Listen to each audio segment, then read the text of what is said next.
Hey everybody, Economic Ninja here. I hope you're doing great. Got the morning coffee. I don't even know when this video is going out.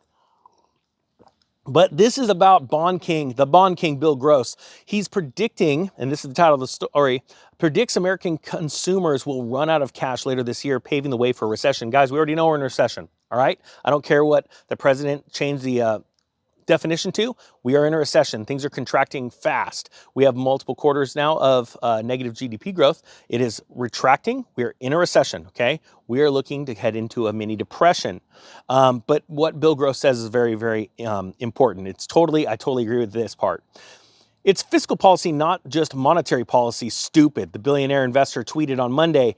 His point was that government spending and tax rates, along with interest rates and money supply, affect economic growth and inflation.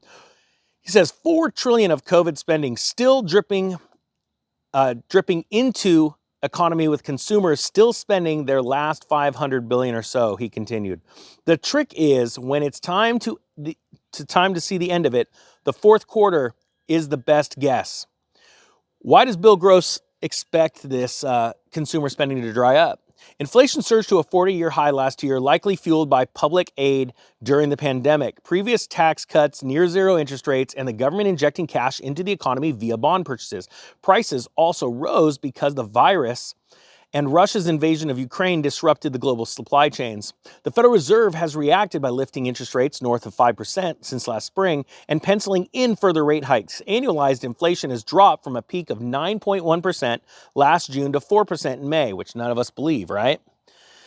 But remains well above the Fed's target rate of 2%. Based on his tweet, Gross's view is that the Fed is too focused on hiking rates to conquer inflation when prices are rising, in part because the flood of government cash during the pandemic is still working its way through the economy. He expects that the tailwind to dissipate in a matter of months. Remember, when everybody got money, not every single person that got their government stimulus check, and put it down below, if you just simply took that stimulus check and put it in your bank. Remember when George Bush gave everybody checks during the Great Recession? I put mine in the bank, never spent it. As a matter of fact, it's still in there. Just added to my cash position.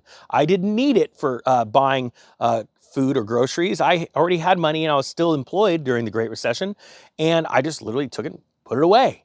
Well, a lot of people did it. Put down in the comments if you're one of them. And then also put down in the comments if you're almost having to dip into it, or you have already had to dip into it to buy necessities. You're not one of those reckless spenders. That's what Bill Gross is referring to. That half a trillion dollars is still trickling in. But the thing is as inflation keeps getting stronger and time goes on, people that didn't spend it are having to finally spend it, right? There are companies still with government stimulus money from the PPP loans and things like that on their books that they are now spending as the business cycle turns downwards, and they're having to dip in. I know contractors that are getting slow. I've seen contractors in California that are selling their heavy equipment now. We're already starting to see the pinch. I've talked to some contractors. How are things? Like, I had work and now I don't. And are you keeping your guys busy or are you laying off? I'm keeping them busy. All right, where are they working? They're working on my house. That's usually the trend, right? So it says, for example, Michael Burry of The Big Short fame noted in April of last year that consumers benefited from stimulus checks, forgivable loans, cash out refinance offers, and indirect fiscal support during the pandemic. That's another really good point to bring out, is that a lot of people tapped into the equity of their home while interest rates were super low. They refinanced, but they didn't just refinance, they did cash out refinances. And a lot of them paid off debt. I did some stories about that a while ago, talking to one of my mortgage broker friends. And but then that left them open to buy new items again, right? Their balance sheet was cleaned up. They're on a 30-year fixed rate. Where they paid off previous debts, so now they can go out and get a new car and things like that. That money is still trickling out right now. Under pressure from historic inflation and fast rising interest rates, they began saving less, borrowing more, and using the money they stashed away, paving the way for a drop in consumer spending and a blow to corporate profits, Burry said. Looming a consumer recession and more earnings trouble, he tweeted at the time.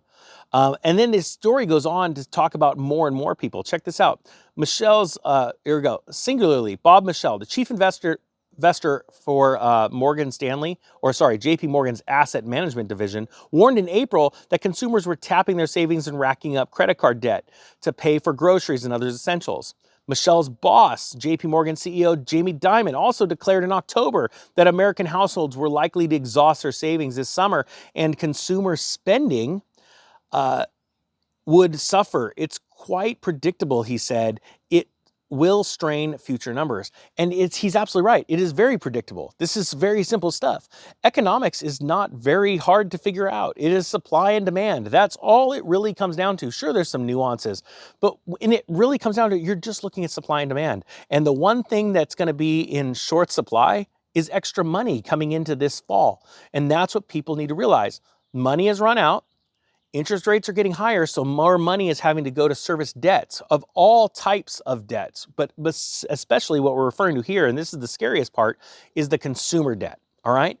Household debt, living expenses, things like that. That is where we're seeing all the money going to now, and it's going bye-bye.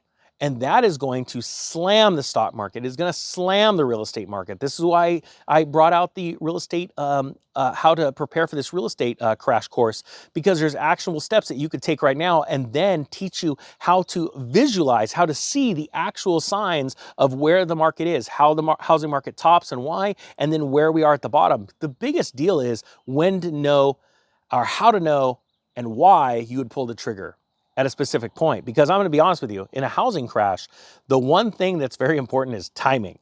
Because you could buy and get a smoking deal as compared to a couple months back, but did you buy at the bottom? And it's very easy to predict that too. And you're going to start seeing news stories about that in the next coming year and a half. I'll put a couple more of those 80% links down below. So if anybody wants that, it's $199 with the 80% off. And I can say this with a lot of confidence. You go through those 28 videos, and I'm going to add some more here in the next few weeks. I could say you're going to get way more money back than $200 on just your next home purchase, because it's actually quite easy to figure this stuff out, guys. But in closing, check this out. This is what he said, and this was Jamie Dimon. Be cautious. Recession to come soon. The veteran investor tweeted in March. He based that call off his belief that the Fed has hiked rates beyond what the economy can handle, paving the way for a credit crunch and repayment headaches for the deeply indebted U.S. government. He's absolutely correct. Guys, I can't be more clear about this. If you guys want to take a look at that course, the real estate crash course, how to prepare, and the actionable steps you can make right now, I'll put the 80% off link below. Hope you guys have a great day. The Economic Ninja is out.